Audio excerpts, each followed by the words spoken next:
അടൂർ പോലീസിനെതിരെ ഗുരുതര ആരോപണങ്ങളുമായി 16-കാരന്റെ അച്ഛൻ സിഐയുടെ നേതൃത്വത്തിൽ പ്രായപൂർത്തിയാക്കാത്ത കുട്ടിയെ നിരന്തരം പോലീസ് സ്റ്റേഷനിൽ വിളിപ്പിച്ച് കള്ളക്കേസിൽ കുടുക്കുമെന്ന് ഭീഷണിപ്പെടുത്തിയെന്നാണ് ആരോപണം.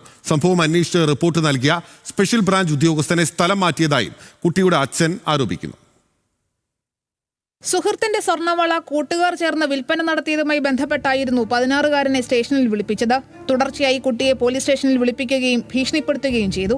കള്ളക്കേസിൽ കൊടുക്കുമെന്ന് പറഞ്ഞതോടെ കുട്ടി കടുത്ത മാനസിക സമ്മർദ്ദത്തിലായെന്നും അച്ഛൻ പറയുന്നു. എൻ്റെ കുട്ടിയെ മോഷണ കേസിൽ പ്രതിയാക്കുമെന്നും പറഞ്ഞ് ഭീഷണിപ്പെടുത്തുകയും ചെയ്തു. അതേപോലെ തന്നെ അടൂർ സ്റ്റേഷനിൽ നിന്നും ഒരു പോലീസുകാരൻ എൻ്റെ ഭാര്യ വീട്ടിൽ എൻ്റെ കുഞ്ഞിനെ തിരക്കി വരികയും നാട്ടുകാർ മൊത്തം അറിയുകയും ചെയ്തു. എൻ്റെ കുഞ്ഞ് കുറച്ച് ദിവസമായിട്ട് മാനസിക വലിയ പ്രശ്നത്തിലാണ്. കുട്ടിയുടെ രക്ഷിതാക്കളെ വിവരമറിയിക്കുകയോ കാര്യങ്ങൾ ചോദിച്ചറിയുകയോ ചെയ്തിട്ടില്ല. CWCയെ വിവരമറിയിക്കുകയോ പോലീസ് കൗൺസിലർമാർ കുട്ടിയോട് സംസാരിക്കുകയോ ചെയ്തില്ല. ഇങ്ങനെ പ്രായപൂർത്തിയാകാത്ത കുട്ടിയോട് ചെയ്യേണ്ട ഒരു നടപടിക്രമങ്ങളും പാലിക്കാതെയാണ് അടൂർ പോലീസ് വിഷയത്തിൽ ഇടപെട്ടതെന്നും കുടുംബം പറയുന്നു. സംഭവത്തിൽ CWCക്കും ജില്ലാ പോലീസ് മേധാവിക്കും കുടുംബം പരാതി നൽകിയിരുന്നു.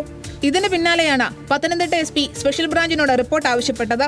അടൂർ CIക്കെതിരെ റിപ്പോർട്ട് നൽകിയതിന് പിന്നാലെ അന്വേഷണ ഉദ്യോഗസ്ഥനെ സ്ഥലം മാറ്റിയതായും ആരോപണമുണ്ട്. ഈ പരാതി ബഹുമാനപ്പെട്ട ജില്ലാ പോലീസ് മേധാവിക്ക് കൊടുത്തത് വളരെ രഹസ്യ സ്വഭാവത്തിൽ അന്വേഷിക്കണം, ഇതിനകത്ത് കഴമ്പുണ്ട് എന്ന് പറഞ്ഞു. അദ്ദേഹം വളരെ പോസിറ്റീവായിട്ടാണ് എനിക്ക് മറുപടി തന്നത്. അന്വേഷിക്കാമെന്ന് പറഞ്ഞു. അന്വേഷണം വരികയും ചെയ്തു. പക്ഷേ ഈ അന്വേഷണ റിപ്പോർട്ട് CIക്കെതിരെയാണെന്ന് CI അറിയുകയും CI ഉന്നത ഇടപെടൽ നടത്തി ഈ റിപ്പോർട്ട് പൂഴ്ത്തിവെക്കുകയും അന്വേഷിച്ച ഉദ്യോഗസ്ഥനെ തന്നെ സ്ഥലം മാറ്റുകയും ചെയ്തു. സംഭവത്തിൽ മുഖ്യമന്ത്രിക്കടക്കം പരാതി നൽകാൻ ഒരുങ്ങുകയാണ് കുടുംബം. ന്യൂസ് മലയാളം, പത്തനംതിട്ട.